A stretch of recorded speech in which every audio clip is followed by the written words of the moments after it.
ready? R.E.M, one take. Go.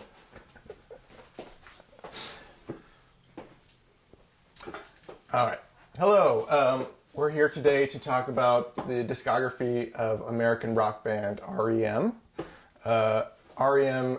formed in 1980 in Athens, Georgia. They're a rock four-piece. Michael Stipe, Peter Buck, Mike Mills, and Bill Berry are their members. And I can't think of another band as big as they are that their career can be kind of distilled down so easily. They're basically a band for 30 years. They released 15 studio albums in those 30 years. And those 15 albums can be easily divided into 3 5-album chunks. The first 5 are on I.R.S. They were college rock radio darlings. They're kind of the leaders of the underground. Then the next 5, they signed to Warner Brothers, and they're basically one of the biggest bands in the world.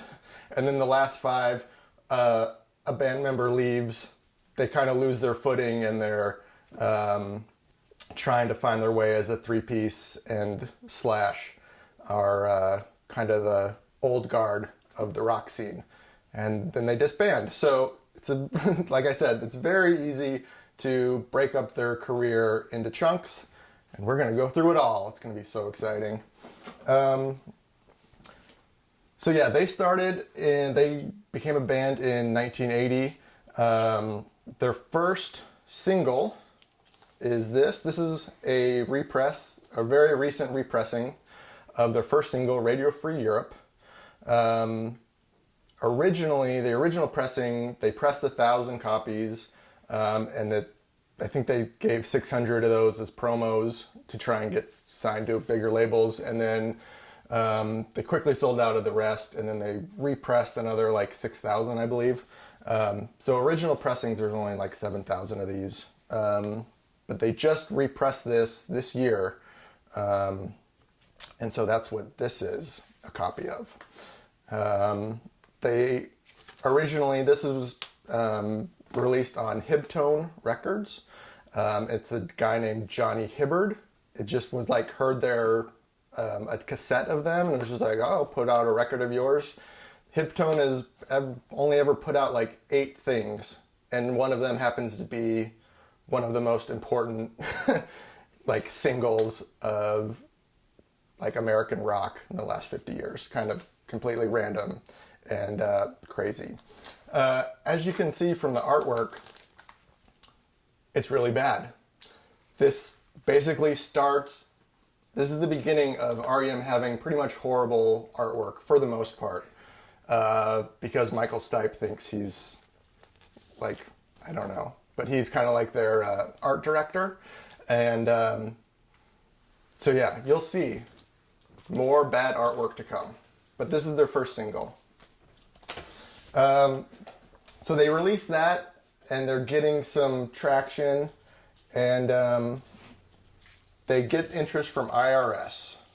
I.R.S. is a pretty big indie label, and they signed them, and they were working on a full length, but I.R.S. wanted them to release an EP instead. So this is the first EP. This is also a recent repressing, but this was released October 24th, 1982. It's a 5-song EP. It's really fucking good. This is a great EP. You should all definitely check it out. Another thing, like the first single is the start of horrible artwork. The first EP is the start of the band like fucking with you, because the track listing on the back is not the order of the songs, because Wolves Lower is actually side A. So the last 3 songs on the back cover are side A, and the first 2 are side B. And it's really fucking annoying. I don't know why they do that. Why don't they think they're being clever? I don't know. And there's no side A or side B. Like, I don't know. It's not like big and you couldn't tell necessarily. You have to like pay attention, like, oh, this is side B. It's like really annoying. Why are you guys doing that? I don't know. Regardless, the music on here is great, and that's what matters. This was never released on CD, at least in the States. In the UK, it was pressed on CD in like a CD box set with their first 2 albums. That is until this past year, finally got released on CD. So, buy this. It's great. What else is down here? Oh yeah, some other stuff I have in here are some concerts. This one is from April 24th, 1982 in Madison, Wisconsin. And then this is from November 6th, 1982 in New Orleans. Both good. Just early stuff of theirs, you know, before they'd even released, you know, a proper album. But this is their first proper album. This is Murmur, released April 12th, 1983. It got as high as 36 on the album charts in the US, and it got to number 100 in the UK. And it's a running time of 44 minutes and 11 seconds. This was certified as gold in 1991. I could not find how many copies it sold since then. I gotta think if it might be up to platinum at this point. I would think in the last, 30 years it sold another 500,000 copies. But so yeah, great album. This was, I think, Rolling Stone's #1 album of 1983, which is pretty crazy for a small alternative band's first album. Really cool, pretty iconic artwork with the kudzu plant that's like taken over the South at that point. So this is not one of the crappy artwork albums.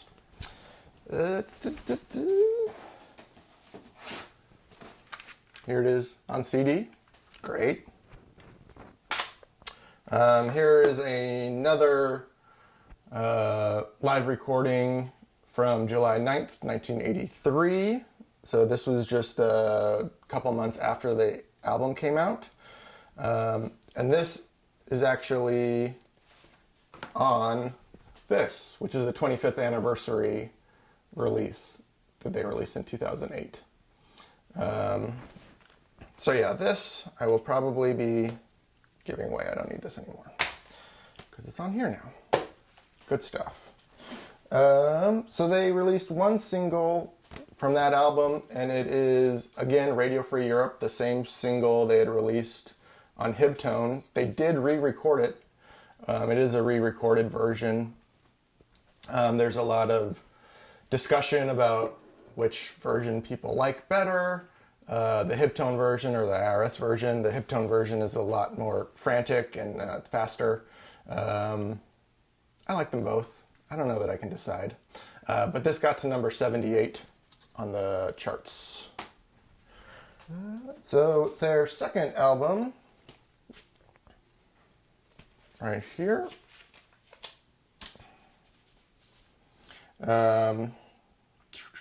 Again, I don't love this artwork. You can see, right? I don't know if you probably can't read that. It says file underwater. It's like, what does that mean? I don't know. Okay. This is Reckoning, their second album.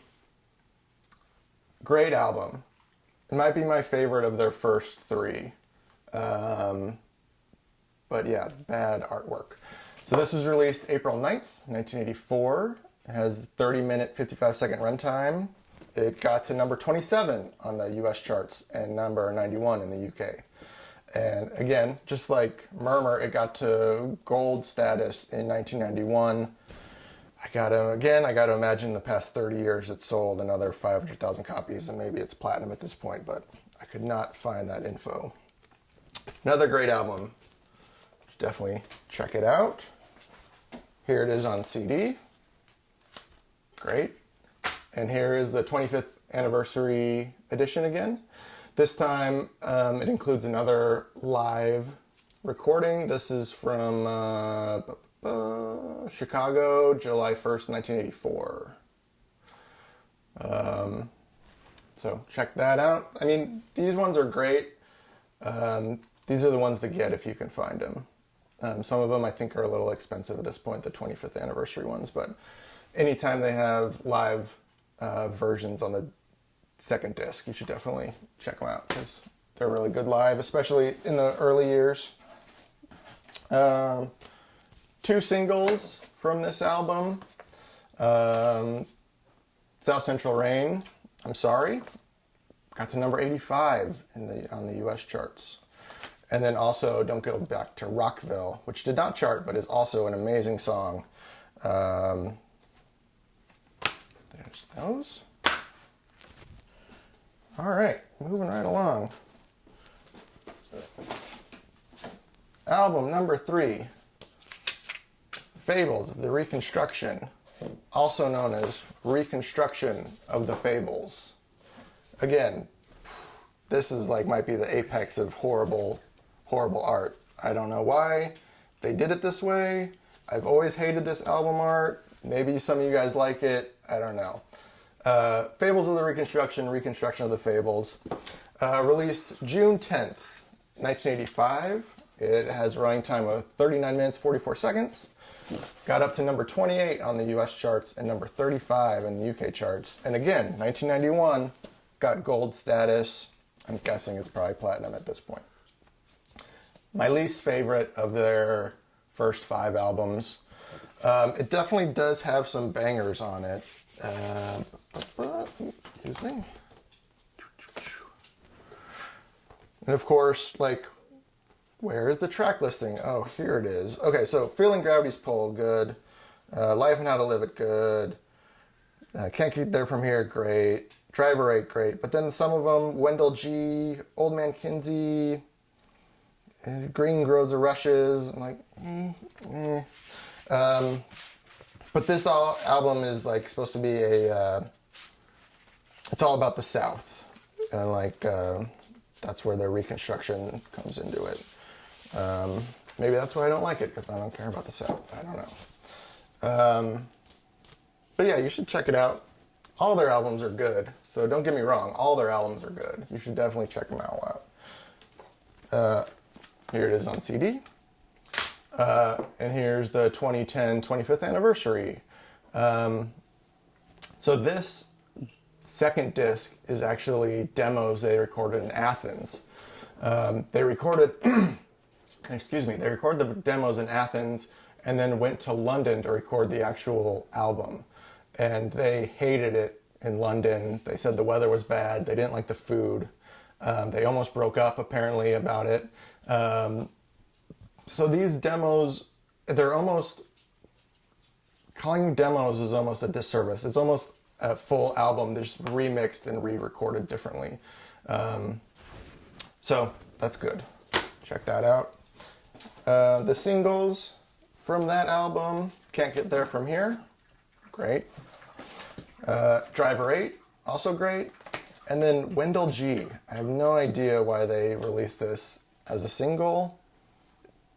I don't know. People, again, it's not bad. It's kind of boring. If you're into that, I don't know. It's fine. It's fine. All right. Album number 4. Life's Rich Pageant, July 8th, 1986. 38 minutes, 23 seconds. Got to number 21 in the US, number 43 in the UK. And it went gold in 1987. So it took a year for this one to go gold, whereas all these, were taking years. Again, I gotta think that it's a platinum by now. This is a great album.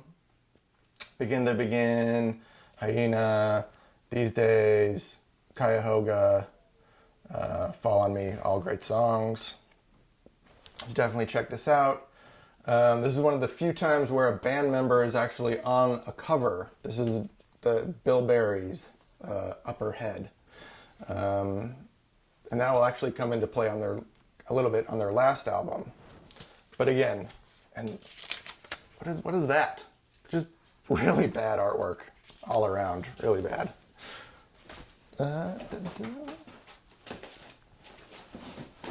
Here it is, regular CD. Here it is, the 25th anniversary, 2011. Again, Athens Demos is on the B-side, or excuse me, second disc. I don't remember the Athens Demos being anything crazy. It's not like with Fables where the Athens Demos are important that I remember, so that's fine. Singles from this album, Call on Me. Got to number 94 in the US. Superman, which is a cover. It's very good. And then June 8th of 86, they issued this. This is a floppy single. I don't know if any of you younger watchers, not that there are any of you that are younger that are watching this, probably have no idea what a flop. They would give this away usually with like records, or excuse me, with magazines. So this was given away with issue number 27 of the Bob magazine, whatever that is. But this is a cover of Femme Fatale by the Velvet Underground. It's really cool. Obviously it sounds like shit, but that's not really the point. Okay, so next, Dead Letter Office. This is released April 27th, 1987, and it's actually a B-sides collection. It actually got to number 52 in the US. A B-sides collection got to number 52. That's kind of crazy. In the UK, it got to number 60. And another time of them, the band, like fucking with everyone is they showed all the track listing is in alphabetical order, not in the order on which it is on the record. Why do that? I don't know. Is it? Oh, and then another stupid thing they do is they don't say A-side, B-side. They say post-side and script side. So all of these albums don't have A-side, B-side. They give them dumb names. Because, again, Michael Stipe thinks he's some, like, artist or something. I don't know. One cool thing about this is Peter Buck talks about all of these recordings, which is fun. And there are some here where they're just like, man, we were just like, had drunk all day and then we played this song once and here you go. It's kind of shitty, but whatever. So it's kind of fun to read through his little descriptions of all the songs. Artwork on this, it's fine. Back is kind of bad though. So then it was released on CD. And the cool thing about the CD is that they included the Chronic Town EP at the end of it. So for a lot of people, that was probably the first time they had ever heard those 5 songs. Because you could only get it on vinyl and it was pretty small pressing. So yeah, pick that up. If you don't want to buy the Chronic Town EP that just came out, definitely pick this one up. You can hear it on the end of there. So their final album on I.R.S, excuse me, is Document. And this is where they start to get big. This was released September 1st, 1987. It has a running time of 39 minutes, 51 seconds. It reached number 10 in the US and number 28 in the UK. And like I said, they released it September, and by November it was already gold. So whereas some of their other albums, their first couple albums took a couple of years to get to gold, or as many as 6 months, this basically went to gold in like 2 months. And the reason for that is a couple of their singles got huge. So The One I Love hit number 9 in the US and number 51 in the UK. This is a great song. I put this on many mixtapes for girls that I didn't actually give to any of them, but the idea of giving it to a girl, you know, was there. And then it's the end of the world. It's the end of the world as we know it, and I Feel Fine. It's probably their like signature song from the I.R.S. years. It got to number 69 in the U.S., 87 in the U.K., and it actually reached as high as 39 in the U.K. when they re-released it like 4 years later. Another great song. And then a third single is Finest Worksong, got to 50 in the UK. So, but mostly off of the back of this and this, R.E.M. are starting to get big. They're starting to get really big. Here it is on CD.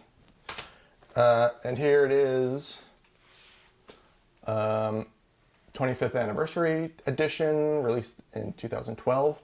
Disc 2 is a live show from Utrecht, Netherlands, from September 4th of 1987. It's weird. So they released this September 1st, and then 2 weeks later they're touring in Europe. That seems really weird to me. It's like you would think they'd be touring the States when the album drops, but I don't know what was going on with that. So they're going to leave I.R.S. They signed a contract with another label. We'll get to that in a second. But before they release their 6th album, I.R.S. releases this, which is eponymous. It's the greatest hits album from their I.R.S. years, released October 17th, 1988. This actually has the Hib-Tone version of Radio Free Europe on it, which a lot of people probably hadn't heard before and might have been confused by when they turned it on, and because that's track number 1. So they might have been like, what is this song? But it's cool, so if you want to hear the Hib-Tone version of Radio Free Europe, you can pick up Eponymous. So yeah, that was October 17th, 88. And less than a month later, November 9th, 1988, they released their first album on Warner Brothers. So they go to a major label. I think there's pretty much like a bidding war. Everyone kind of wanted to sign them.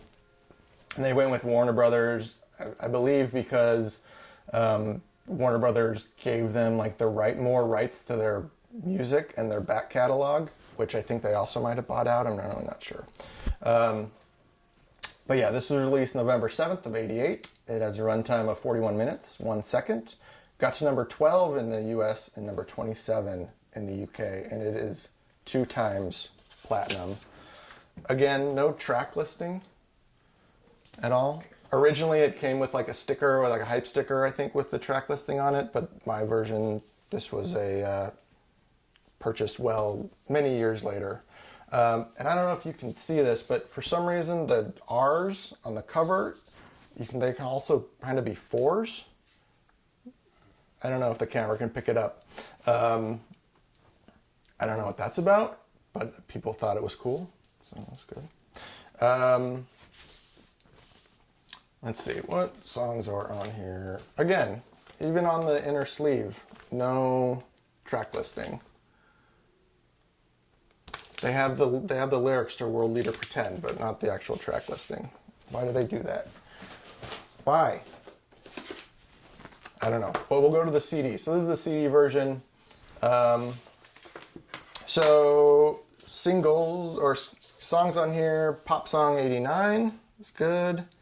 Get Up, it's a song I really like. When I hear that song, I always think of I'm Only Sleeping by the Beatles. I always think of them as being like sister songs. So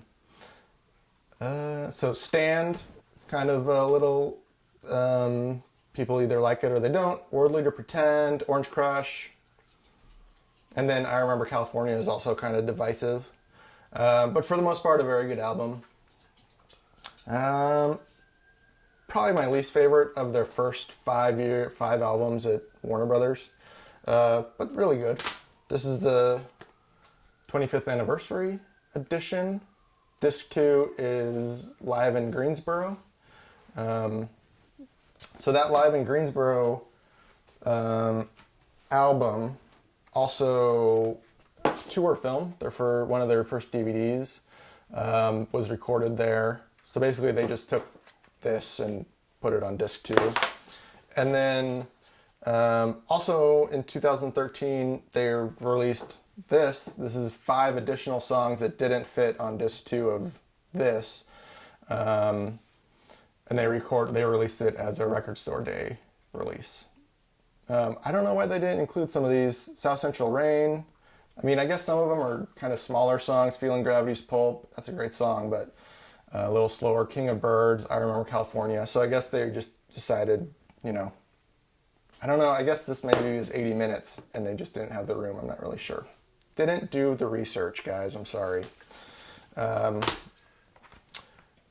yeah, check all that stuff out. It's great. Some singles from Green include Orange Crush. This was not commercially actually released in the US, but it still got to #1 on the US alternative and mainstream rock charts. It did get to number 28 on the UK charts. Again, a contentious song, Stand. I love it. It's very poppy, but I can understand if you're coming from the I.R.S., all you know is the I.R.S. stuff, you might hate this song. I get it. This made it to #6 in the US, #48 in the UK. Pop song 89. And Get Up. Again, Get Up. Love this song. This did not chart, and it wasn't released in the UK. There you go. All those singles I have in this Single Action Green box set that they released in November of '89. If you can find it, it's really, really cool. Let's put those all back in there. Why not? But again, not the greatest artwork.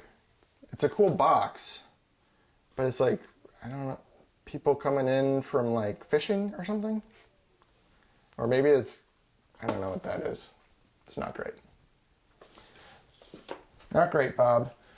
All right, another floppy vinyl. This was released in November '89 with Sassy magazine, apparently. And this is Syd Barrett. This is a cover of a Syd Barrett song, Dark Globe. Syd Barrett was the leader of Pink Floyd the first couple years before he kind of like went crazy. Check that out. Again, I've probably only listened to this a couple times, and I'm sure it sounds like crap, because why wouldn't it? It's floppy. Okay. Album number 7, Out of Time. This was released March 8th, 1991. It's 44 minutes, 8 seconds, and it reached #1 on the album charts in the US and the UK. And it is, as of the Wikipedia entry, 4 times platinum. I can imagine it selling more than that at this point.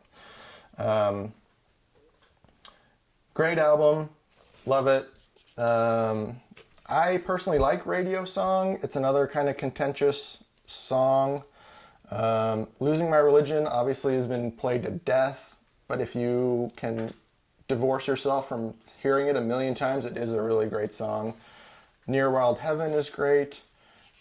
Shiny Happy People I personally love. And then one of my favorite songs of theirs, Half a World Away, is on here. I actually like a different version of Half a World Away that we'll get to later on, but the album version is pretty good too.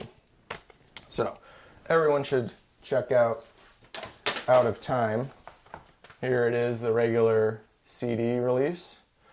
Around this time, they started to release special edition versions of the CDs. So this is the Out of Time special edition. It's like a little booklet, which is actually kind of cool. If I could get it open.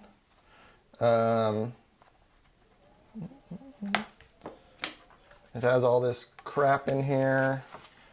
This disc with actually this really cool this paper slip case. It's really cool. And then it just has like postcards and stuff. This is definitely the kind of thing that I would buy. Obviously, I did buy it, but it's totally superfluous. Well, why do you need this stuff? I don't know. Because we do. We just need this kind of stuff, right? It's great. What else? Got it on cassette. I don't know why. I'm pretty sure someone, maybe in this room, got this for me on cassette. It's great. And then this is the 2016 25th anniversary edition. My box was kind of destroyed in transit, unfortunately. Disc 2 is just demos. And a lot of the times, a lot of these demos are just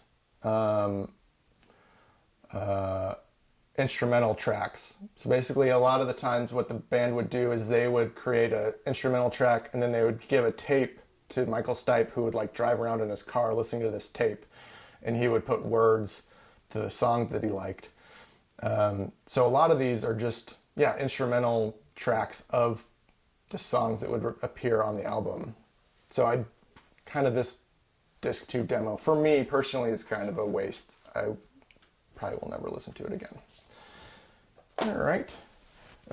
Also have this. I think this again was given to me by someone probably in this room. Shiny Chatty People. It's an R.E.M. interview disc. I listened to it once. I think the interviews were from like the 80s, and they were talking about I.R.S. albums. This album does not contain music. It is not a Warner Brothers Records release.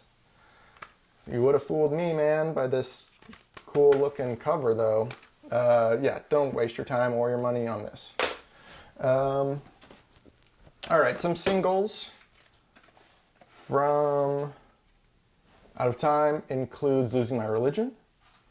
This was hit number 4 in the US, and it hit number 1 on the rock and the alternative charts, and number 19 in the UK.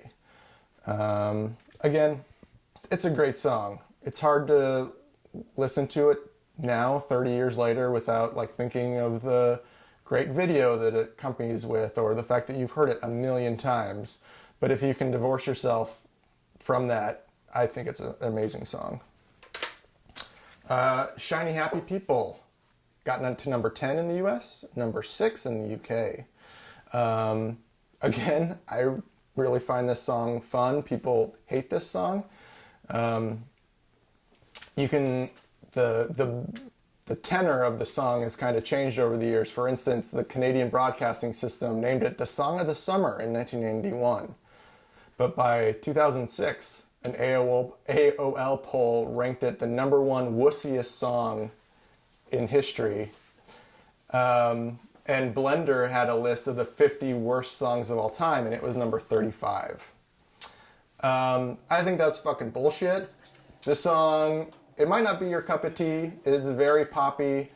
I think it's great. I think the band has kind of done some revisionist history, and Michael Stipe has said, like, compared it to the Gorillaz, where they just wanted to like release a nameless pop song or like a faceless pop song, and that was what they were kind of going for. Fair enough. I think it's a great song, and apparently they got the title from like a post Tiananmen Square Chinese propaganda poster about shiny happy people. That's kind of dark. Great song. And then this box set is singles collection. This includes all the singles from this album: Radio Song, Near Wild Heaven, again Shiny Happy People, and Losing My Religion. What's cool about this box, so all of the B-sides on here aren't the same from the actual single releases. The B-sides are all live tracks. So it says in here, this is the first in a series of limited edition CDs to be released. Each one will include 3 live songs, all complementary to those available on the other formats. Collectively, they will form a unique record of R.E.M. in concert. Okay, that's kind of cool. It's interesting because, so this one, the 3 tracks were recorded in the Green Tour, And then these ones were recorded like a specific concert. And then this one doesn't even say where they were recorded. It's really weird. But they're all good. All the songs, you know, they're great live, so it's good to have that. Wow, guys, look, done with box one. Woo! We are chugging right along. Okay. Something that was just recently released. This was released for Record Store Day in 2019. So this was recorded March 15th, 1991. So it was recorded like a week after this was released. They played 2 shows in London, and they were secret shows, and the name on the bill was Bingo Handjob. Don't know about that name. Kind of funny. And they and their friends who were there, Robin Hitchcock,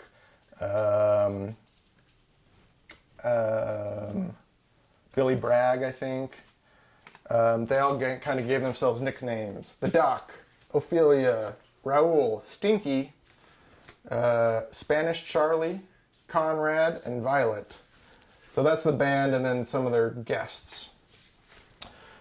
So yeah, they played 2 shows, secret shows at this place, the Borderline. The first night was all for industry people, and then the second night was for fans.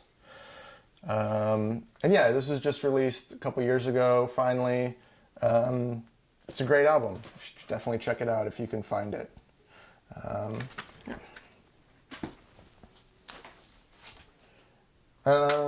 Here's another live album from March 22nd, 91. So just like a month after, or no, just like a week after this. This is Milan, Italy. Yeah, good. Good stuff. Good stuff. Good stuff. I don't know why. For some reason, I don't have this album on regular CD, but we'll get to that. So this album pretty much starts my favorite 3 album run of R.E.M. These are probably, my top 3 albums of theirs. Automatic for the People. October 5th, 1991. It has a 48-minute, 52-second runtime. It got to number 2 in the US, hit number 1 in the UK, and 4 times platinum. This is a great album. It's probably my favorite R.E.M. album. Basically, I'm looking at the track listing, and I pretty much love every single song. Artwork, again, not great. It's come to be expected. I don't have this on regular CD for some reason. I must have given it away at some point, but this is the special edition CD in this cool like wooden box. And yeah, again, it has like these weird, like, if I can get them out, like all of these really kind of opaque photographs on these like opaque paper, and then also with some, I don't know, there's some like words on there too. It's kind of cool. I don't know, is it necessary again? No, probably not. All right.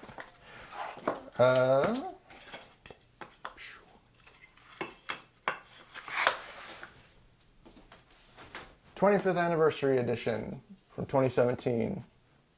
The second disc of this is a live concert in Athens on November 19th at the 40 Watt Club. They didn't tour this album. They also didn't tour Out of Time, which is kind of crazy, like 2 of their biggest albums, and they didn't tour them. They did a one-off show. This is a show for Greenpeace that they did. It's a good album. It's a good live album. You should definitely check it out. A couple of singles from this album. Drive got to number 28 in the US and number 11 in the UK. Man on the Moon, number 30 in the US, number 18 in the UK. And Sidewinder Sleeps Tonight got to number 17 in the UK and randomly number 1 in Iceland. Okay, this is actually a take on The Lion Sleeps Tonight. So the B-side is a cover of The Lion Sleeps Tonight. I think they were like contractually obligated to cover that song. So to get the rights so they could do Sidewinder Sleeps Tonight. And then probably the big one from this album is Everybody Hurts. Again, at this point, everyone's heard it a million times, so it's a little out of there. A little contentious, I would say. Got to number 29 in the US and number 7 in the UK. And then randomly in 2010, Simon Cowell did this after the Haiti earthquake. Simon Cowell put together this like all-star band, and they covered this, and it got to number 1. So Everybody Hurts, Helping Haiti, number 1 song, and R.E.M. like gave all the royalties or whatever to helping people of Haiti. That's good. This is cool. White vinyl. That's kind of cool. And I like the slit to get to the record is on top. Why is it on the side? I want to know that. Why are records on the side? It makes no sense. It should be on the top. What else? R.E.M, the Automatic Box. This was released in Germany. This is B-sides from the Automatic singles, and disc 4 is B-sides from the Green singles. It's really weird. It's broken up by vocal tracks and instrumental tracks, cover versions, and then B-sides from Green. I don't know why this needed to be a thing. It's fine. It's fine. So this is probably, and again, another one of my favorites, Monster, September 27th, 1994. It's a 49-minute, 15-second runtime, hit number 1 in the US and the UK, and again, 4 times platinum. I love this album. A lot of people probably hate it. If you ever went to a UCD store anytime after it was released, you could probably get it for about 99 cents. Probably as many copies as you wanted, because so many people bought it, listened to it, and then decided they hated it. But at the time, this album was huge. And I feel like when it was released, everyone loved it. And then at some point, people just decided, oh, wait, no, this album sucks. I don't feel that way. Again, I still love it. This is the special edition album. Kind of cool. Oh, look, it's a little bear. Hey, I like that. Just a booklet with a bunch of pictures and stuff. It's fine. Unnecessary. So for its 25th anniversary in 2019, they released this massive re-release. Unlike everything before it, there was 2 discs. This is 6 discs. Disc 2 is demos. Disc 3 is something called Monsters Remixed, which we'll get to. And then disc 4 and 5 is a live show from Chicago. And then there's a Blu-ray of Road Movie and the videos. Road Movie is a DVD that they released. This is a show from the Omni in Atlanta, running a couple days in November of '95. So this is on here now, so don't really need that anymore. But the big selling point of this is Monster Remixed. So basically the original producer, Scott Litt, completely remixed the album, used different audio tracks. He put the audio way higher up in the mix. The original album, the guitars, it's basically the album is, they're very heavily influenced by grunge at the time. So it's very like sludgy guitar, and he cleaned that up. I personally don't like it. If you've never heard the album, or if you dislike the album, you might want to give it a try. Might want to listen to it because you might like it. Because I think all the songs on here, whether you like the production or you don't, the songs themselves are all great. So yeah, give it a try. Here it is on vinyl. Basically both versions, the original and the remixed, are on here. So I listen to it from time to time. I'm more likely to listen to the original album because for me it's one of their best and I love it. Of course, I was 14 when it came out, so that kind of makes sense that I would, love something with heavy guitars and still think it's great. Okay, singles from Monster include Bang and Blame.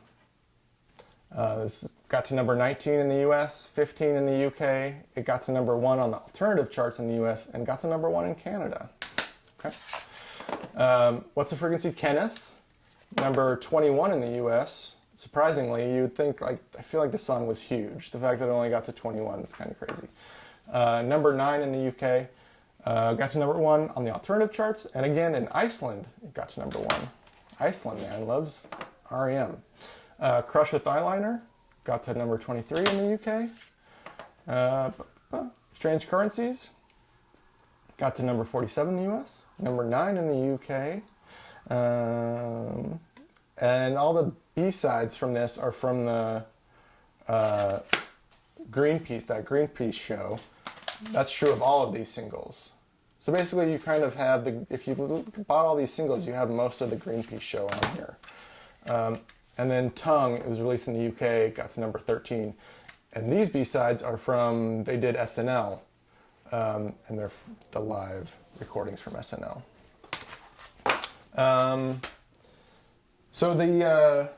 Before we get to that, really quick, this was released in Europe in October 4th, 1994.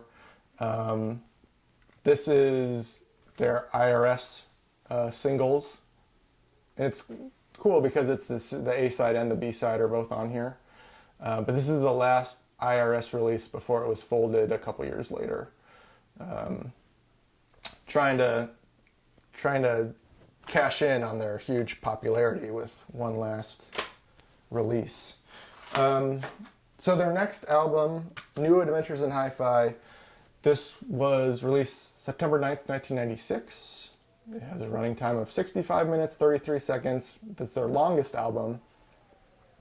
You can tell that it was kind of made for the CD era and not for vinyl, because pretty much everything up to this was like 40-ish minutes long, which is pretty much the length of vinyl.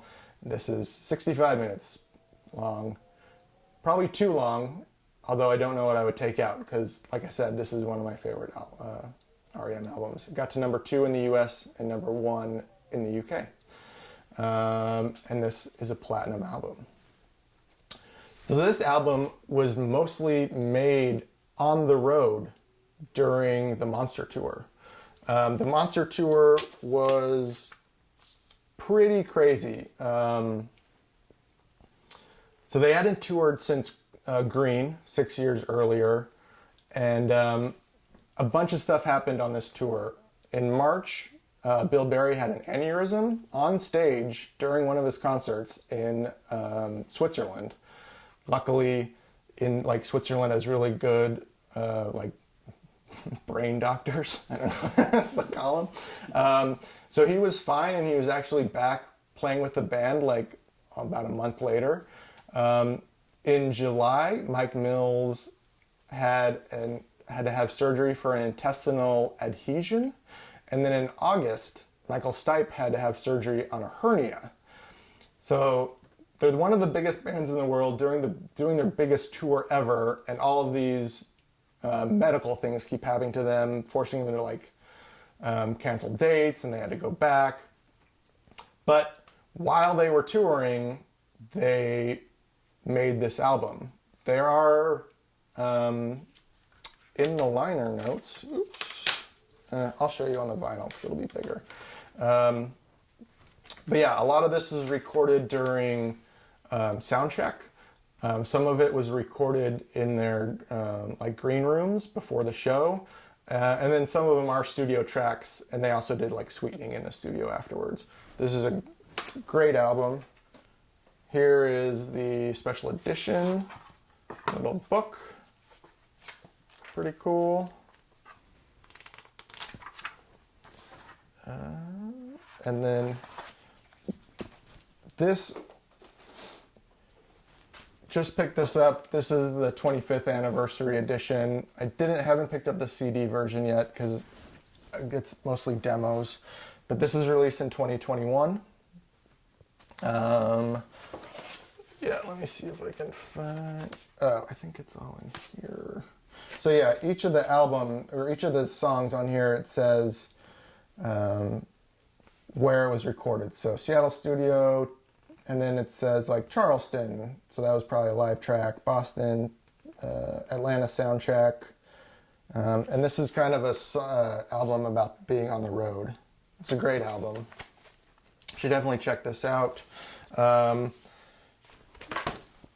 And I don't actually have their lead single from this album, which is Ebo the Letter, which kind of killed them commercially, and they never reached the heights that they had obtained a couple years previously, because it's like a 6-minute song. It's kind of a dirge. It features Patti Smith.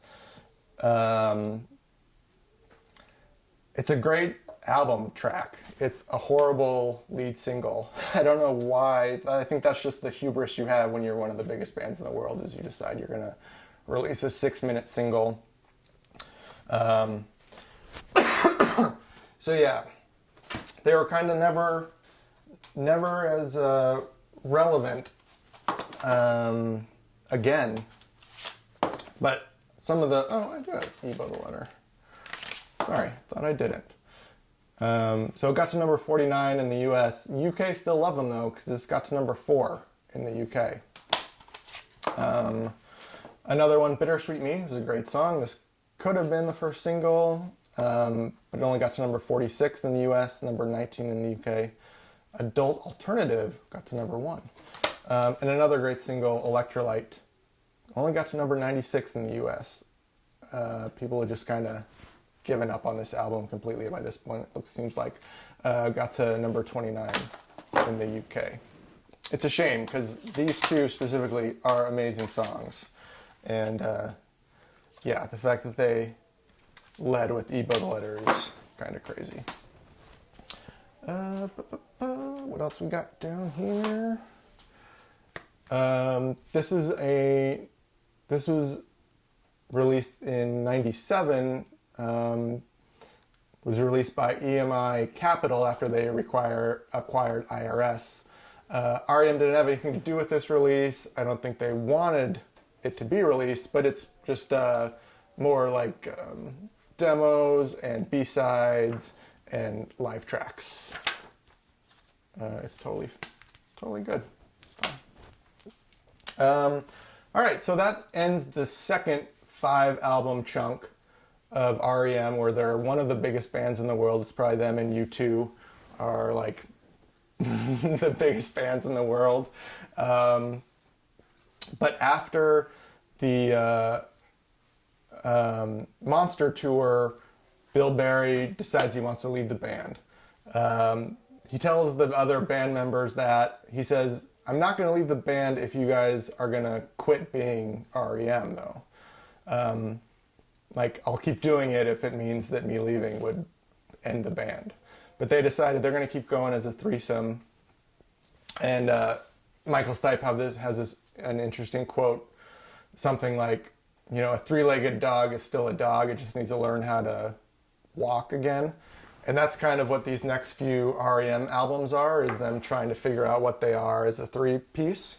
So their first album, and also they had just signed a huge new, so their original 5-album deal with Warner's had come up, had finished, and they just signed the biggest recording contract in history, like 80 million for 5 albums, which was huge in the late 90s. And then, then Bill Berry's like, later, so I'm wondering how much of that, if any, he actually got. So this is their first post-Bill Berry album, released October 26th, 1998. It has a running time of 64 minutes, 31 seconds, way too long. Got to number 3 in the US, though, and number 2 in the UK. Only as a gold album, though. Be interested to know what the actual sales figures are at this point. This is probably my least favorite album. It's a lot of programmed drums, not a lot of guitar. When I listen to it, I just really wish someone was like playing playing the drums and like giving it some propulsion, because it's kind of just a boring album, in my opinion. There are some great songs on it. Day Sleeper, which is the lead single among them, is a great song. So yeah, don't love it. Here it is in the special edition. I've never actually opened this. It is kind of funny, they say the contents. This package contains one or more of the following: corrugated cardboard box, 48-page spiral-bound book, 14-song compact disc, complete lyrics, blah, blah, blah, exclusive photographs, color, exclusive poster, black and white, the key to your soul, color. And I thought that was funny.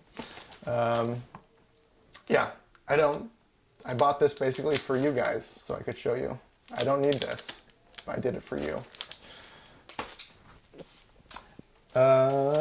Some singles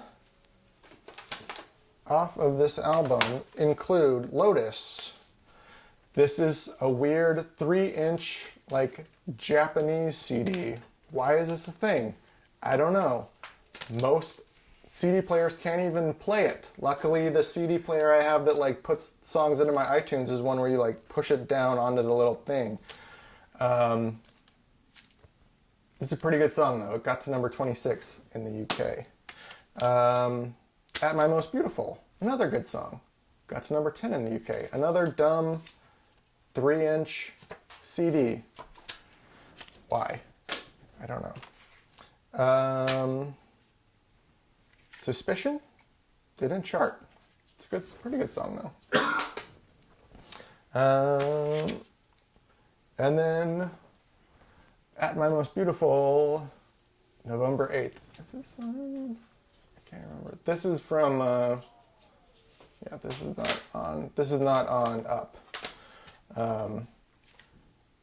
The Great Beyond is from the soundtrack to that Jim Carrey movie where he plays the comedian. That they did a lot of the music for. I don't have that CD because I've heard it's a waste, so I never picked it up. But this was released in the end of '99, got to number 57 in the US, got to number 3 in the UK, and it got to number 1 in the adult alternative album, single charts. It's a good song. Okay, so they had released one album as a 3-piece, and their second album is coming up. And it's a little more successful. Reveal, May 14th, 2001, 53 minutes, 43 seconds. Got to number 6 in the US and a number 1 album in the UK, and is a gold album. This album is actually pretty good. It's for their latter 5 album chunk. It's up there. It's one of my favorites. A lot of good singles. All the Way to Reno, Imitation of Life, Beach Ball's good, Lifting's good, I'll Take the Rain is good. It can get a little, just like Up, it can get a little slow, a little boring sometimes. Probably could have used another live drummer because I think they just used programmed drums again. Here is special edition version. Another booklet. Pretty cool. It has these cool, like, cutout pages, which are, it's like, oh, that's cool. Like, oh, that's a kind of a boring picture. All these pictures were taken by Michael Stipe because he thinks he's a photographer. So they're interesting when it has like this horse cutout, but then when you actually just look at the picture, it's like, oh, that's just a blurry photo. Okay. So yeah, you don't need to pick this one up. You don't need to pick up any of these special edition ones. Just why? Because we have to. Because we have to. Here it is on vinyl. I actually do like this picture on the back. I am not a fan when they have track listings on the front of the artwork. I don't know why. And it's like, if you have it on the front, why do you have it on the back? I don't know. But this is the chorus side and the ring side. I don't know why. Good album though. They also, for this album, released this. R.E.M mix. I don't know how you would actually vocalize it. Remix, because it's a remix album, but it's also R.E.M X. So they sent out the album to a bunch of DJs and asked them to if they were inspired to remix the album, and then this was actually a free download on their website, which was cool, and then they pressed a couple copies vinyl and CDs for radio stations and promos and stuff.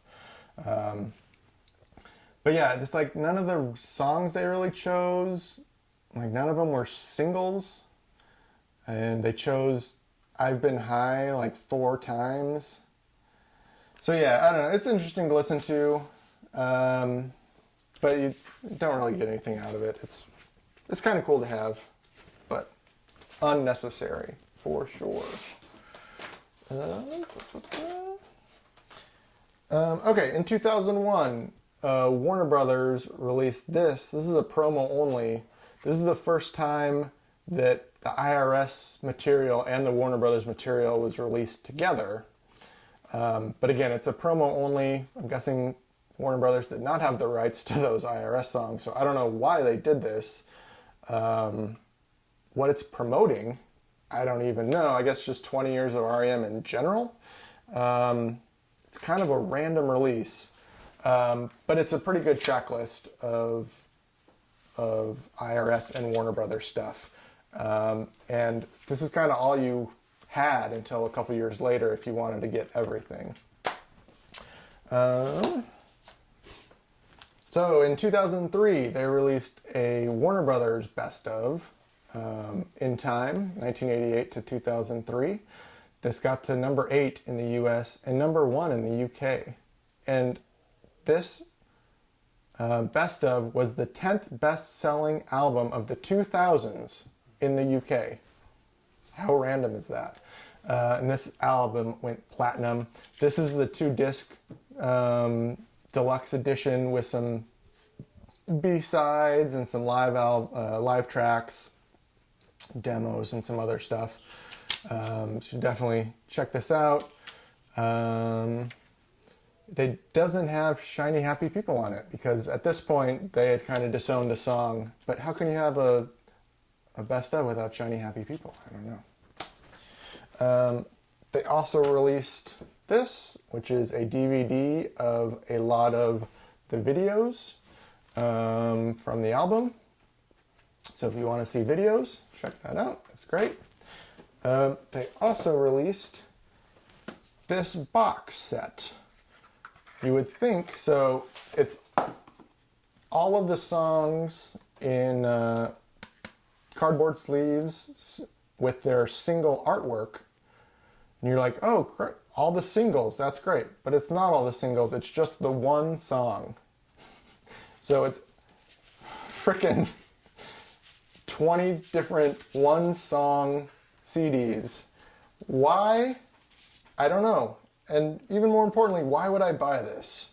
Because I'm a glutton for punishment. Because you know that I put every single one of these single-song CDs into my iTunes one at a time. Yeah, because I had to. Yeah, it would have been way cooler if they just would have put the entire single with the B-side on here. Then you would have been like, then it would have been great. It would have been great. But instead it's just one song, singles in a box. Kind of stupid. Kind of stupid. Okay, so their next album, album 13, Around the Sun. This is probably regarded as their worst album. I would disagree with that. I actually really like this album. I waited forever to listen to this album because it got such bad reviews. I probably didn't listen to this album, which was released October 5th, 2004. I probably didn't listen to it until like 5 years ago because it got such bad reviews. But I think it's great for the most part. It's, again, like the first two albums post Bill Berry, it is a little slow. It does drag in some places. 55 minutes, 16 seconds, again, too long. It got to number 13 in the US, and it was a number 1 album in the UK. The UK loved late stage R.E.M. And this packaging, I don't know what the booklet doesn't have anywhere to like slip into. It just sits there. It's really weird.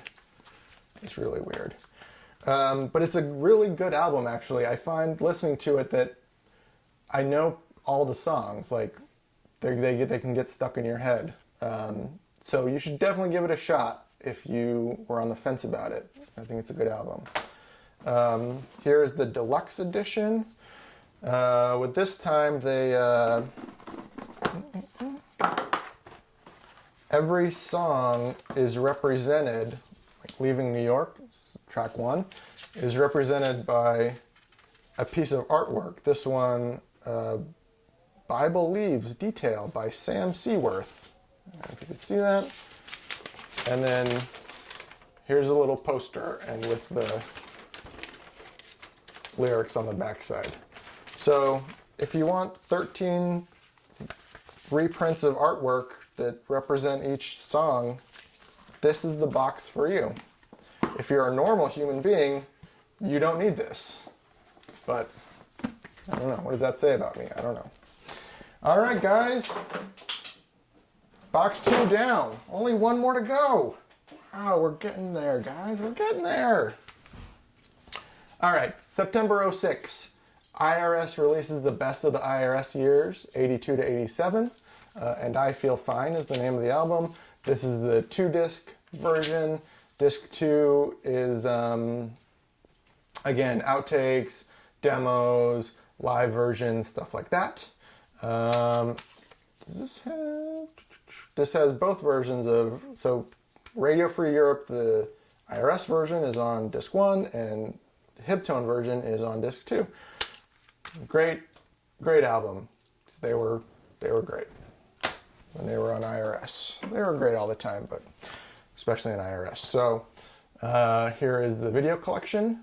Most of these videos are not good,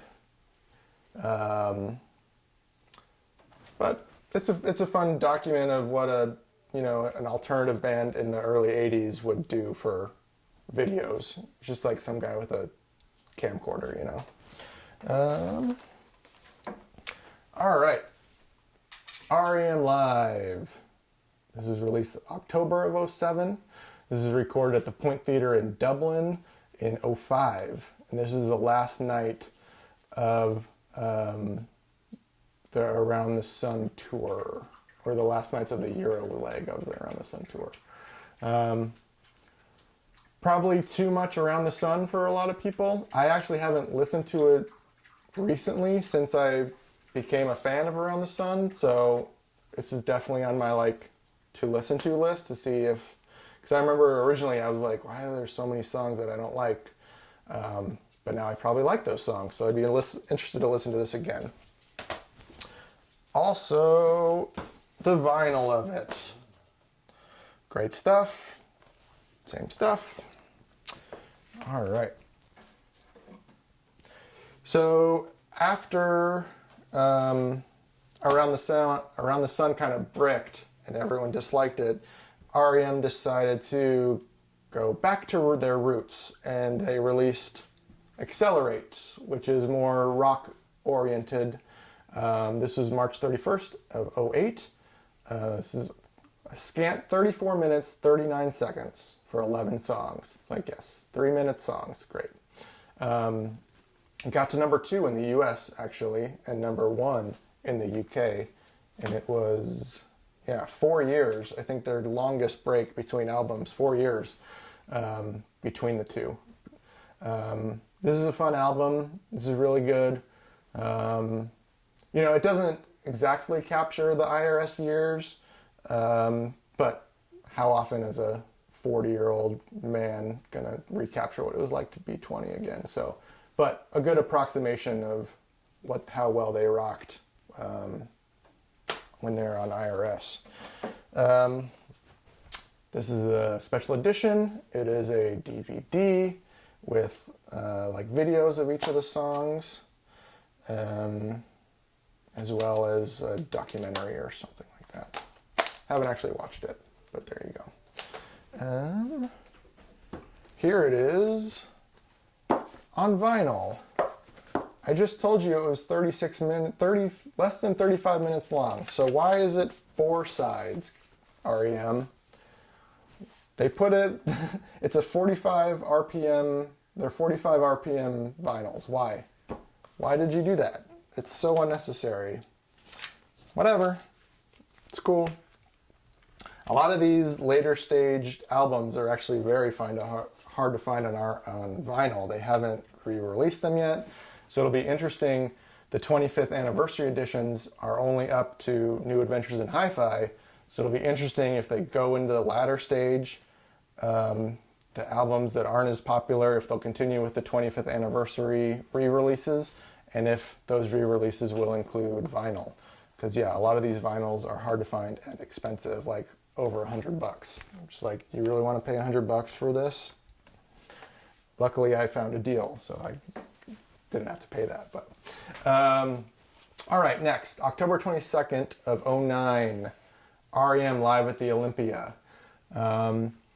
This is before they released Accelerate. These are taken from shows in Dublin. They specifically say at the beginning of the concert, this is not a show, this is a practice. They were practicing new songs, but they wanted to get the feel of a live concert. And this is the first time they've done some I.R.S. songs since the 80s. This is a great collection. You should definitely pick this up. It's a great set list, 39 songs. I listened to it actually last night. It's really good. You should pick it up. Here it is on vinyl. Great. It's great. Coming to the end, guys. Coming to the end. Last album, March 7th, 2011. 41 minutes, 5 seconds. It reached number 5 on the album charts in the US and the UK. This is a good album. It's very similar to Accelerate. And a lot of people, this is the only time the band has been on the cover. And a lot of people thought that Michael was waving goodbye. Maybe that was the case. I don't know. It's a good album, though. You should definitely check it out. Here it is on vinyl. Again, expensive. I don't know why. And they haven't released... The I.R.S. albums are also getting a little expensive because they haven't re-released those, repressed those recently either. I'm really surprised they haven't released like a box set of those I.R.S. albums. I would definitely pick that up. That would be great. But yeah, here's their last album on vinyl. Again, good artwork. You be the judge. So shortly after they released this, when was that? March. A couple of months later, they announced they are disbanding as a group. They announced that on September 21st of 2011. And they announced that on November 11th, they will be releasing this, Part Lies, Part Heart, Part Truth, Part Garbage, the first official release of the I.R.S. and Warner Brother years. So this is a 2-disc overview of their album. Disc 1 is great, and then it really starts to fall apart in Disc 2, not only because the music was better in Disc 1, but their choices for songs on here are just like really weird. And they have 3 new songs, 2 of which are like B-side worthy.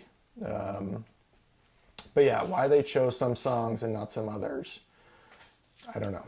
But still, it's good if you want just like one concise, somewhat concise overview of their career. And this is all you have, so this is what you should get. Okay, man. 2014, April 19th. R.E.M. Recorded 2 different unplugged sessions for MTV, one in 1991 and one in 2001. This includes them both for the first time on CD. I had mentioned earlier that Half a World Away is one of my favorite songs of theirs, or songs at all, and this is actually the version that I love. It's from the 1991. It opens their set in 91. So you should definitely listen to that. It's a great song and a great performance of that song. And here it is on vinyl. Had to have it. Yeah, it's good stuff. Next. Guys, we're getting to the end. Next. 2014. R.E.M. TV. This is a DVD of a bunch of R.E.M. Performances on MTV. Again, it includes actually both unplugged sessions, but video of it. Video Music Awards performances, European Music Award performances, Rock and Roll Hall of Fame induction, and then a bunch of live shows. Really, this should have either been called R.E.M. VH1 or R.E.M. MTV Europe, because I feel like most of this content is from MTV Europe or VH1, because I don't know, like MTV did not care about alternative rock in the 80s. Like, that's not what they're about. So like most of this material is from the 90s and from the 2000s. Of the stuff from the 80s, there's like 2 performances, which like that sucks. That's when, like, I wish a channel like MTV would have cared more about indie rock at the time, but they didn't. It's a lot of stuff to get through, but it's all good. You should definitely check it out if you want to see 6 DVDs worth of live R.E.M. All right, December 9th, 2014, they released 7-inch 8388. These are all of the I.R.S. Singles. All the ones I've shown you are actually from this box set. This is empty, as you can see. Yeah, if you can find this for cheap, I suggest picking it up. 11 great singles in this box set. Last thing.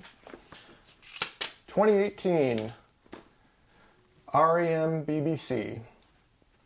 This is 8 CDs and 1 DVD of pretty much everything Actually, I don't know if it's everything. A lot of stuff that R.E.M. did for the BBC, including full shows in 84, 95, 99, and 04. This is a lot to get through, a lot of material. I don't think I've even listened to all of it at this point. But it's cool to see, this is most of their career, which is great. It's a great overview. And then for those who don't want 8 CDs and a brick worth of music, they also released like a best of R.E.M. at BBC.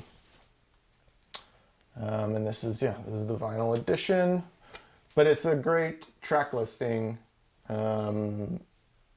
through yeah, through all of their, it's a little light on the I.R.S. stuff, but yeah, it's a good representation of the band.